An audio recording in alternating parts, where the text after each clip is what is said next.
والصلاة والسلام على سيد الأنبياء والمرسلين أما بعد فأعوذ بالله من الشيطان الرجيم بسم الله الرحمن الرحيم وأوفوا بالعهد إن العهد كان مسؤولا صدق الله مولانا العظيم درود پاک پڑھیے الصلاة والسلام علیکہ یا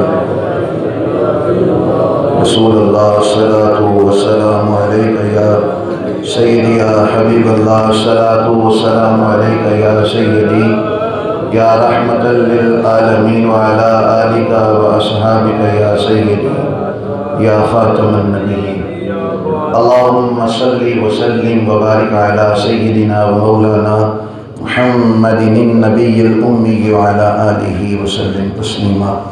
حمد و صلاۃ کے بعد ماہ رمضان کا آج 16واں روزہ ہے اور ہماری آج کی تربیتی نشست کا جو موضوع ہے وہ ہے وعدہ پورا کریں۔ قرآن کریم میں اللہ تعالیٰ نے وعدے کی پابندی کے حوالے سے ارشاد فرمایا وَأَوْفُوا بِالْعَهْدِ، وعدہ پورا کرو، ان العہد کان مسئولا، قیامت کے دن وعدے کے بارے میں تم سے سوال کیا جائے گا۔ وعدے کو پورا کرو کیونکہ وعدے کے متعلق تم سے سوال کیا جائے گا۔ مفسرین کرام اس آیت کے تحت لکھتے ہیں کہ سب سے پہلے تو کوشش یہی کریں آپ کہ کسی سے وعدہ نہ کیا جائے، اور اگر وعدہ کر ہی لیا جائے تو پھر ہیلے بہانے نہ ہو، پھر جو بات کر دی ہے اس پہ پہرا دیا جائے، پھر اس وعدے کو افائے عہد کے اندر تبدیل کیا جائے، اس کو پورا کیا جائے۔ کرنے سے پہلے سوچ لیا جائے اچھے طریقے سے۔ کسی کے ساتھ بھی آپ تعلق بنا رہے ہیں، آپ بھائی چارہ کسی کے ساتھ بنا رہے ہیں تو آپ سب سے پہلے سوچ لیں، اس لیے کہ یہ شہادت گاہ الفت میں ہے قدم رکھنا، لوگ آسان سمجھتے ہیں مسلمان ہونا۔ وعدہ جب کر لیا تو اس کو مکمل کرنا ہے، اس کو پورا کرنا ہے، اس کی پابندی کرنی ہے، اس لیے کہ جسے زندگی ہو پیاری وہ یہیں سے لوٹ جائے، میرے قافلے میں شامل کوئی کم ظرف نہیں ہے، اس لیے پہلے اچھے طریقے سے سوچ بچار کر لی جائے، اور جب وعدہ کر لیا پھر 100% آپ اس کو پورا کرنے کی کوشش کریں۔ اگر پورا نہیں کریں گے تو پھر آیت میں نے آپ کے سامنے پڑھی ہے، اللہ فرماتا ہے وعدوں کو پورا کرو کیونکہ وعدوں کے متعلق تم سے سوال کیا جائے گا۔ اور کریم نبی صلی اللہ علیہ وآلہ وسلم جنہوں نے زندگی کے ہر شعبے میں ہماری تربیت فرمائی، آقا کریم علیہ السلام فرماتے ہیں منافق کے اندر 4 چیزیں ہوتی ہیں۔ وہ جب بات کرتا ہے تو جھوٹ بولتا ہے، وہ جب اس کے پاس امانت رکھی جائے تو اس میں خیانت کرتا ہے، جب کسی سے اس کا لڑائی جھگڑا ہو جائے تو وہ گالی گلوچ پہ اتر آتا ہے، اور فرمایا وَإِذَا وَعَدَ أَخْلَفَ، اور جب کوئی وعدہ کرتا ہے تو وعدہ خلافی کرتا ہے۔ یہ منافق، اور منافقت جو ہے یہ کفر کی ایک شاخ ہے، یعنی یہ چیز انسان کے اندر نفاق کا بیج بوتی ہے، جو وعدوں کی پابندی نہیں کرتا، جو وعدوں کو پورا کرنے کا ارادہ اور ذہن نہیں رکھتا، اس کے اندر منافقت کی ایک نشانی ہے کیا کہ جب وعدہ کرتا ہے وعدہ خلافی کرتا ہے۔ یہ نفاق کی ایک شاخ ہے کہ جب وعدہ کیا جائے تو اس کو پورا نہ کیا جائے۔ اس لیے میرے بھائیوں، اسلام ہمیں دیکھیں، آپ زندگی بغیر کسی کی مدد کے گزار نہیں سکتے، آپ کو زندگی گزارنے کے لیے ایک دوسرے کی مدد کی ضرورت ہوتی ہے۔ اب وہ مدد آپ کو کب ملے گی؟ جب آپ کا اعتماد ہوگا، جب آپ پر لوگ یقین کریں گے، اور یقین کب ہوتا ہے؟ جب وعدوں کی پابندی ہوتی ہے۔ جب وعدوں کی پابندی ہوگی تو پھر یقین کی فضا قائم ہوگی، آپ کا اعتماد معاشرے کے اندر برقرار رہے گا۔ اگر آپ جھوٹ بول کر وعدہ خلافی کر کے آپ اپنا اعتماد کھو لیں گے تو کوئی بھی آپ کی بات پہ یقین نہیں کرے گا، اس لیے کہ کریم نبی صلی اللہ علیہ وآلہ وسلم اتنے عظیم پیغمبر جنہوں نے وعدوں کی پابندی کا اتنا بڑا زندگی کے اندر اپنی امت کے لیے آپ نے اسوہ چھوڑا۔ بدر کی لڑائی ہو رہی ہے، میں نے جمعہ کے خطاب میں بھی یہ بات سنائی کہ 313 مجاہد ہیں، ایک ایک بندے کی ضرورت ہے، اور ادھر سے دو مسلمان حذیفہ بن یمان اور حضرت حسین رضی اللہ تعالیٰ عنہ کسی کام گئے تھے، پتہ چلا کہ کافروں کے ساتھ برسر پیکار ہونے کا وقت آ گیا ہے۔ نبی کریم علیہ السلام حدیبیہ کے، نبی کریم علیہ السلام بدر کے مقام پہ پہنچ چکے ہیں۔ حضرت حذیفہ بن یمان اور حضرت حسین یہ دونوں اسی طرف سے آ رہے تھے، یعنی مکہ کی طرف سے آ رہے ہیں، پر مکہ والی سائڈ پہ کافر تھے، اگلی طرف نبی کریم علیہ السلام اور آپ کے صحابہ تھے۔ انہوں نے وہ کراس کر کے کافروں کو مسلمانوں کے پاس پہنچنا تھا۔ ابو جہل نے ان کو پکڑ لیا، کہا لگتا ہے تم لڑنے کے لیے جا رہے ہو، اپنے نبی کی طرف سے ہو کر ہمارے ساتھ جنگ کرو گے؟ اس نے پکڑ لیا، اس نے کہا میں چھوڑوں گا نہیں۔ انہوں نے کہا کہ ہم تیرے ساتھ وعدہ کرتے ہیں کہ ہم نہیں لڑیں گے، تو ہمیں چھوڑ دے۔ اس نے کہا ٹھیک ہے، چھوڑ دیا۔ ظاہر جب وعدے کی بات کی تو وعدوں کی پابندی کا تو کفار عرب بھی بڑا خیال کرتے تھے۔ جب کسی کے ساتھ وعدہ ہو جاتا، اس نے کہا یہ مسلمان ہیں، وعدہ کر لیا ہے، اس نے چھوڑا۔ نبی کریم علیہ السلام کے پاس پہنچے تو نبی کریم علیہ السلام سے عرض کرنے لگے یا رسول اللہ، راستے میں ابو جہل نے پکڑ لیا تھا اور ہم نے اس سے وعدہ کر لیا، وہ چھوڑ نہیں رہا تھا کہ ہم نہیں لڑیں گے۔ تو یہاں آ کر تو پتہ چلا یہاں بڑی ضرورت ہے، یہاں تو ایک ایک بندے کی ضرورت ہے، 313 پہلے سے ہیں۔ تو نبی کریم علیہ السلام نے فرمایا تم نے وعدہ کر لیا ہے؟ یا رسول اللہ وعدہ کر لیا ہے، لیکن وہ تو کافر تھا نا، اس سے وعدہ کیا ہے جان بچانے کے لیے۔ نبی کریم علیہ السلام نے فرمایا ادھر دور ہو کے بیٹھ جاؤ، وعدہ کیا ہے وہ کافر ہے، تم تو مسلمان ہونا، وعدہ کر لیا ہے، اب تم جنگ نہیں لڑو گے۔ حالانکہ ہمیں ضرورت ہے ایک ایک بندے کی، لیکن تم نے چونکہ وعدہ کر لیا کہ ہم نہیں لڑیں گے۔ اب غور کیجئے، جنگ کا موقع ہے، پھر بھی کریم نبی وعدے کی پابندی کا حکم دے رہے ہیں، پھر بھی فرما رہے ہیں کہ وعدہ پورا کرنا ہے۔ جو وعدہ ہو گیا وہ کافر سے ہو، وہ مسلمان سے ہو، وہ اپنے سے ہو، وہ بیگانے سے ہو، وہ دوست سے ہو یا دشمن سے ہو، جو وعدوں کے پکے ہوتے ہیں، جو زبان کے سچے ہوتے ہیں، اللہ ان کو محبوب بھی رکھتا ہے، اللہ ان کو اپنا پیارا بندہ بھی بنا دیتا ہے۔ وعدوں کی پابندی کا نبی کریم علیہ السلام نے ایک صحابیہ کے گھر تشریف لے گئے۔ اب ان کا ایک چھوٹا سا بچہ تھا، چھوٹا سا بچہ ہے۔ اب ان کی کوشش یہ تھی کہ نبی پاک ہمارے گھر تشریف لائے ہیں تو یہ زیادہ دیر حضور کے قریب رہے، باہر نہ نکلے۔ اب وہ بچہ تھا، جب وہ باہر نکلنے لگا تو صحابیہ کہنے لگی بیٹے تم گھر میں رہو، گھر میں رہو، تمہیں میں چیز لا کے دوں گی، تم گھر میں رہو، میں تمہیں چیز دوں گی۔ نبی کریم علیہ السلام نے فرمایا کہ واقعی چیز دینی تھی یا صرف اس لیے کہ میں آیا ہوں اور میرے ساتھ رہنے کے لیے اپنے بچے کو تم منع کریے اور باہر نہ نکلے؟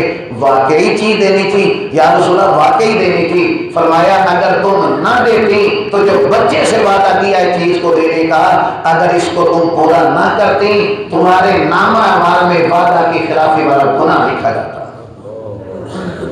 کریم نبی نے بچوں کے ساتھ بھی آپ جو وعدہ کر رہے تھے، پتر تو 5ویں پاس کر میں تمہیں سائیکل لے کے دیا گا، بیٹے تم میٹرک میں فرسٹ آؤ تو میں تمہیں موٹر سائیکل لے کر دوں گا۔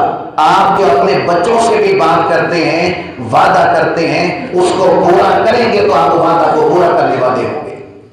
وعدہ صرف یہ نہیں ہے کہ آپ وعدہ کا لفظ بولیں، وعدہ یہ ہے کہ آپ نے اپنے اوپر جو بات لازم کر لی نا کہ میں یہ کروں گا، آپ نے اپنے اوپر جو لازم کر لیا کہ میں یہ والا کام کروں گا، یہ وعدہ ہو گیا۔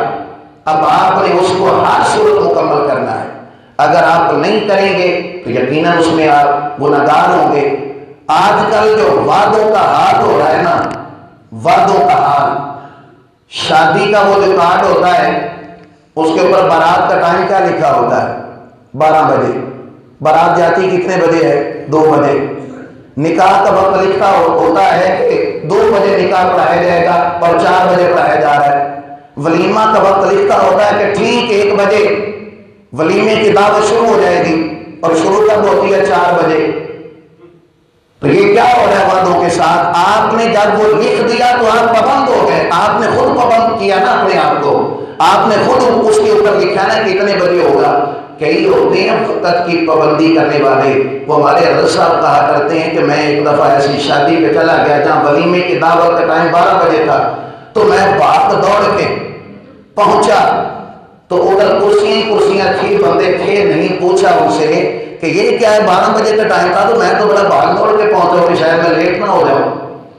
کہتے ہیں حضرت صاحب تسی کہڑے دور میں جی رہے ہو, کس وقت کی بات کر رہی ہیں؟ بھائی اسی وقت کی بات کر رہا ہوں. اوپر لکھا ہوا ہے کہ 12 بجے ولیمے کی دعوت ہے. ان کا 12 بجے کا مطلب ہے 4 بجے. یہ پاکستان ہے, اس کے اندر 12 بجے کا مطلب یہ ہوتا ہے کہ 4 بجے کھانا جو ہے وہ کھولا جائے گا. کہا پھر آپ جھوٹ نہ بولیں, آپ وعدہ خلاف نہ کریں, جو وقت آپ نے لکھا ہے اسی وقت آپ وہ کام کریں. میں اگر مصلی پہ بیٹھ کے یہ اعلان کروں کہ کل فجر کی نماز جو ہے مثال کے طور پہ 5:15 بجے پڑھی جائے گی اور میں 20 منٹ پہ پڑھاؤں تو میں نے وعدہ خلاف کیا ہے. اس لیے کہ جب میں نے وعدہ یہ کر لیا, جو بات میں نے اپنے اوپر کہ کل نماز فجر اتنے بجے ہوگی تو بھائی اتنے بجے نہیں ہونی چاہیے. اس سے ہٹ کے اگر ہوگی, مسجد کے اندر اعلان ہوتا ہے کہ جنازہ 1 بجے ہوگا, جب اعلان کر دیا تو پھر کس کا انتظار کرنا؟ یا تو وقت ہی وہ مقرر کیا جائے کہ جب سارے مہمان پہنچ جائیں گے اور جب رائٹ ٹائم ہوا آپ فوراً جنازہ جو ہے وہ پڑھانا شروع کر دیا, آپ اجازت دے بھی جنازہ پڑھایا جائے. لیکن وعدوں کی پابندی کون کرتا ہے؟ ہمارے یہاں تو وعدوں کا ہی حال ہو چکا ہے. اور آپ غور فرمائیے, وعدہ وہ ہے جو آپ نے اپنے اوپر لازم کر لیا. ہم پاکستانی ہیں نا, پاکستانی ہونا بھی ایک وعدہ ہے کہ آپ اس ملک کے اندر رہ رہے ہیں تو اس ملک کے قانون پر آپ عمل کریں گے. یہ آپ کا وعدہ ہے, کمٹمنٹ ہے آپ کی اس ملک کے ساتھ جس ملک میں آپ رہتے ہیں. جو آدمی بیرون ملک کا ویزا لیتا ہے تو وہ ساری شرائط اور وہ وعدہ کرتا ہے کہ میں آپ کے ملک کا وزٹ کا ویزا ہو یا جو بھی ہو, میں آپ کے ملک کے قانون کی جو پابندی ہے میں اس پہ عمل کروں گا, میرا یہ وعدہ ہے. تو اگر کوئی وہاں پہ قانون توڑتا ہے تو وعدہ خلافی کرتا ہے. دور نہ جائیں, آپ اپنے ملک میں رہیں. آپ کے ملک کے جو قوانین ہیں, آپ کو کہا گیا کہ اشارے پہ رکنا ہے تو آپ نے رکنا ہے. اگر آپ نہیں رکیں گے آپ وعدہ خلافی کرنے والے ہیں. وعدہ صرف یہ نہیں ہے کہ پیسے مہینے بعد دینے سے دیتے نہیں, صرف یہ وعدہ نہیں ہے. وعدہ ہر اس چیز کا ہے جس کو آپ اپنے اوپر لازم کرتے ہیں. کلمہ شریف ہم نے پڑھا ہے, لا الہ الا اللہ محمد رسول اللہ. یہ کلمہ بھی ایک وعدہ ہے. ہم وعدہ کرتے ہیں اللہ کے ساتھ اللہ کے فرض ادا کریں گے. ہم وعدہ کرتے ہیں اپنے نبی کے ساتھ کہ ہم رسول اللہ کی سنتوں پہ عمل کریں گے. جو آدمی فرض چھوڑتا ہے اللہ کے وعدہ کی خلافی کرتا ہے, جو رسول اللہ کی سنت چھوڑتا ہے وہ رسول اللہ کے ساتھ کی ہوئے وعدہ کی خلافی کرتا ہے. وعدہ, معاہدہ, جو بات اپنے اوپر آپ لازم کر لیتے ہیں. نکاح جو ہوتا ہے نا, نکاح شادی کا بندھن جو ہوتا ہے, یہ بھی ایک وعدہ ہوتا ہے, یہ بھی ایک معاہدہ ہوتا ہے. اس لیے کہ جب کلمے پڑھائے جا رہے ہوتے ہیں تو کیا وہ ابھی مسلمان ہو رہے ہوتے ہیں جب دولہا اور دلہن کو کلمے پڑھائے جا رہے ہیں؟ نہیں, یہ ایک وعدہ کا وقت ہے, یہ ایک معاہدہ کا وقت ہے, یہ ایک پابندی کا وقت ہے. اس لیے کہ شوہر ایجاب قبول کر کے یہ کہتا ہے کہ میں اپنی بیوی کا نان نفقہ اس کا خرچہ پورا کروں گا, اور بیوی بھی یہ عہد کر رہی ہوتی ہے اس وقت قبول لفظ کہہ کے کہ میں ہر جائز معاملے کے اندر اپنے شوہر کی اطاعت کروں گی. اگر بعد میں شوہر خرچہ نہ دے اور بیوی جو ہے اپنے شوہر کی فرما برداری نہ کرے تو شوہر بھی وعدہ خلافی کر رہا ہے اور بیوی بھی وعدہ خلافی کر رہی ہے. اس لیے کہ وعدہ صرف یہ نہیں ہے کہ جو ہمارے ہاں وعدہ کا لفظ چلتا ہے, اس کا مفہوم بڑا ہی وسیع ہے. آپ کے ذمے, آپ جب کسی ادارے کے اندر جب آپ کوئی جاب کرتے ہیں, آپ کوئی نوکری کر رہے ہیں, آپ کوئی ملازمت کر رہے ہیں اور وہاں پر آپ کی کمٹمنٹ یہ ہے کہ آپ نے 8 بجے سے لے کر 4 بجے تک آپ نے یہاں پہ رہنا ہے, اسی کی آپ کو تنخواہ دی جائے گی. آپ کا معاہدہ ہو گیا, آپ کا وعدہ ہو گیا ان کے ساتھ, اس ادارے کے ساتھ, وہ سرکاری ادارہ ہو وہ پرائیویٹ ادارہ ہو. جب آپ نے کمٹمنٹ کر لی کہ میں اتنے بجے سے اتنے بجے تک آپ کے یہاں ہوں, اسی کی آپ کو تنخواہ ملنی ہے, تو آپ پابند ہیں 8 بجے وہاں پہنچنے کے اور 4 بجے تک وہاں رہنے کی آپ پابند ہیں. اگر آپ 9 بجے پہنچے, اگر آپ 2 بجے وہاں سے چھٹی کر کے آ جائیں اور درمیان میں آپ اپنے ذاتی کام کرتے رہیں تو آپ وعدہ خلافی کر رہے ہیں, اور جتنے آپ منٹ لیٹ گئے ہیں اس کی تنخواہ لینا آپ کو جائز نہیں ہے. یہ تنخواہ آپ کے لیے جائز نہیں ہے. بڑے بڑے لوگ متقی پرہیزگار ہم نے دیکھے, امام ابو یوسف کے بارے میں لکھا ہے, ان کے تایا جان ان کے تایا جان منشی تھے کسی ادارے کے، کھاتے لکھتے تھے۔ وہ کہتے ہیں کہ میں جب سر میں خارش بھی ہوتی تھی نا تو جس قلم سے میں کھاتے لکھتا ہوں اس قلم سے میں خارش بھی نہیں کرتا تھا کہ یہ خارش کرنے کے لیے نہیں بنا، یہ جس ڈیوٹی کے لیے مجھے دیا گیا ہے اسی میں استعمال ہوگا۔ کہتے ہیں جب ذاتی رکا بھی لکھنا ہوتا تھا، ذاتی رکا لکھنے کے لیے بھی میں کبھی اس پین کو استعمال نہیں کرتا تھا اس کی سیاہی کو، اس لیے کہ جو کام میرے ذمے ہے اسی ذمے کے حوالے سے یہ میں کام کروں گا۔ کہتے ہیں منشی تھا، پھر اللہ نے مجھے اپنا ولی بنانے کا فیصلہ کر لیا۔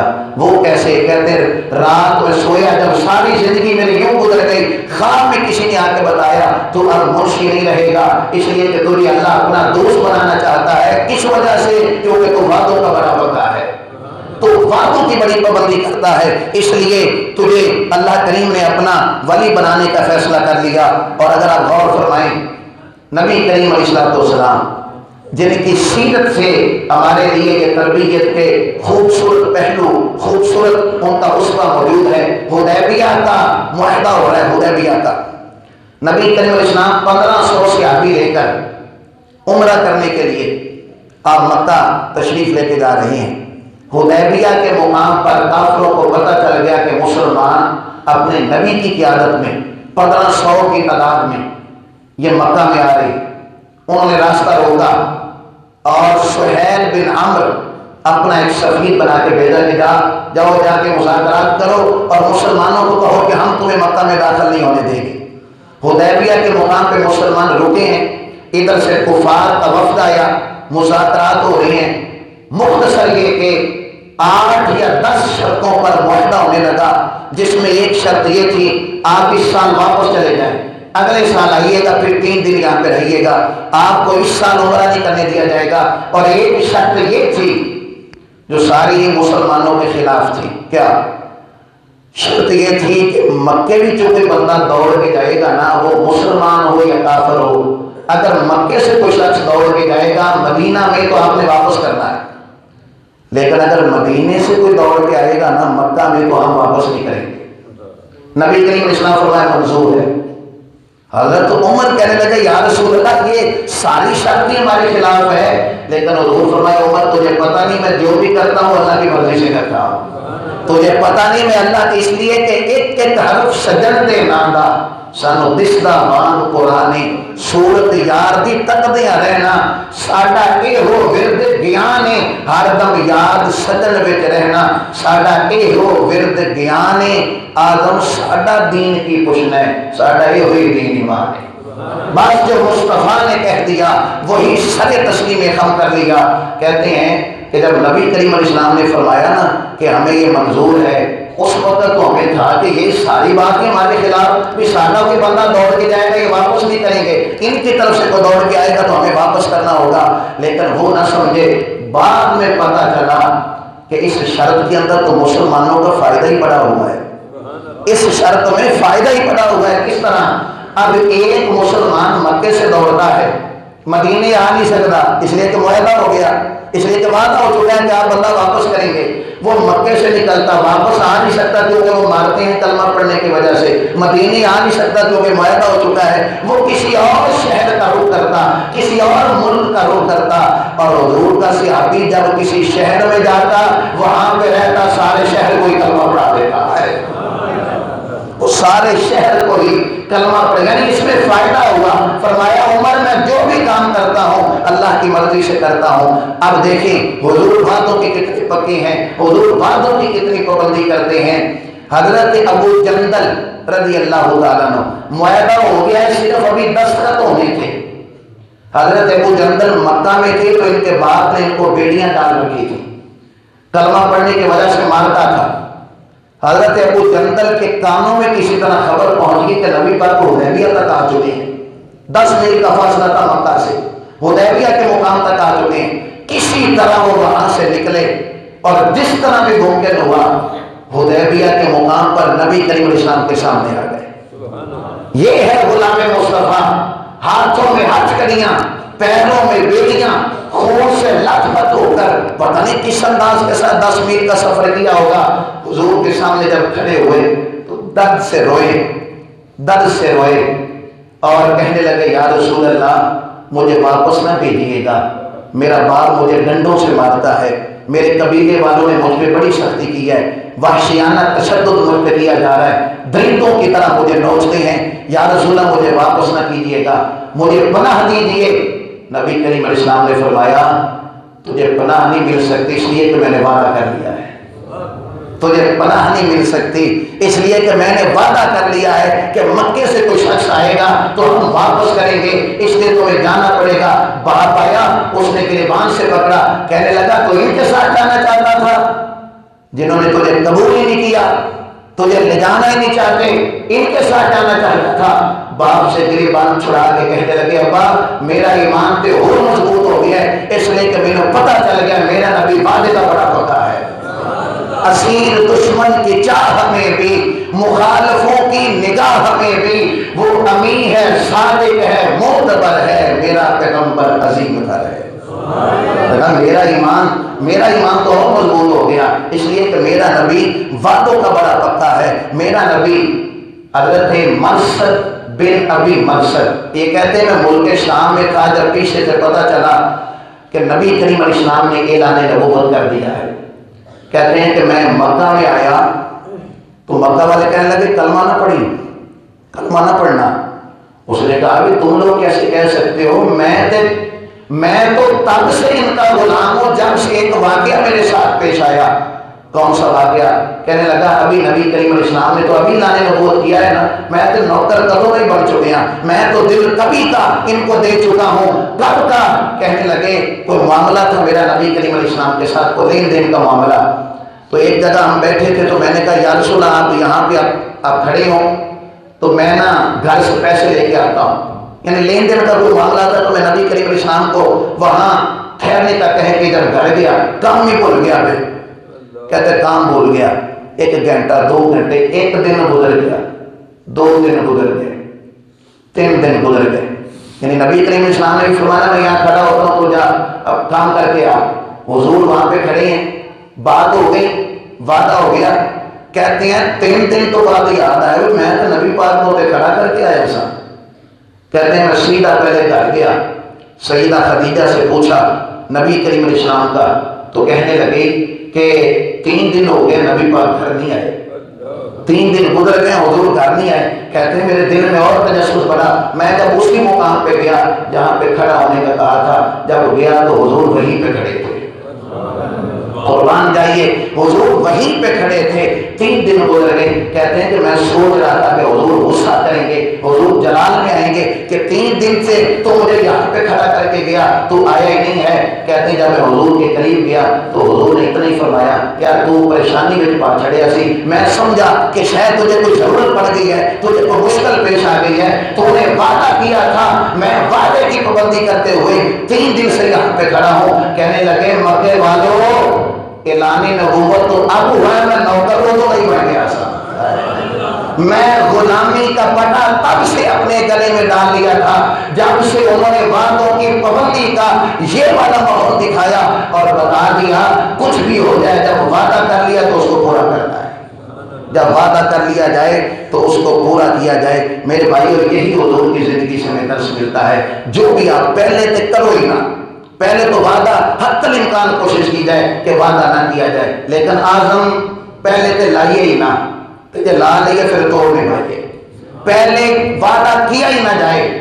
اور اس سے بچنے کے لیے علماء نے ایک لفظ کہا ہے، آپ تقریباً کا لفظ بول دیں، مثلا جنازے کا وقت ہی ہے، آپ تقریباً کا لفظ آپ ضرور بولیں تاکہ 2-4 منٹ آگے پیچھے ہو جائیں تو وعدہ خلافی نہ ہو۔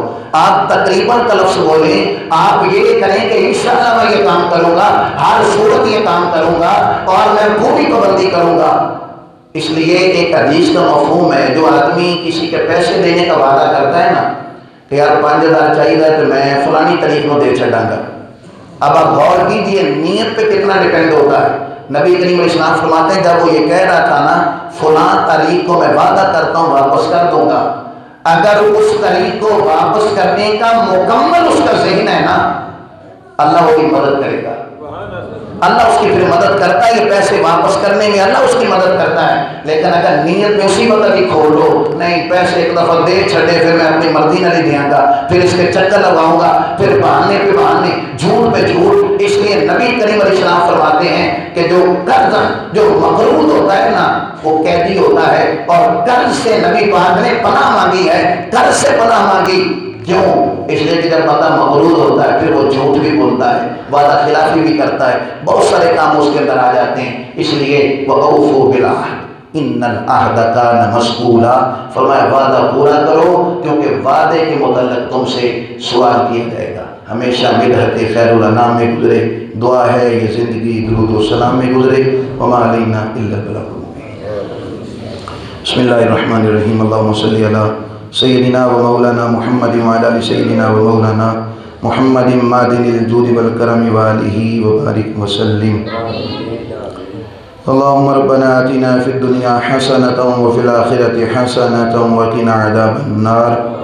حسبنا اللہ ونعم الوکیل، نعم المولا ونعم النصیر۔ صلی اللہ تعالی علی خیر خلقہ سیدنا و مولانا محمد وآلہ وصحبہ۔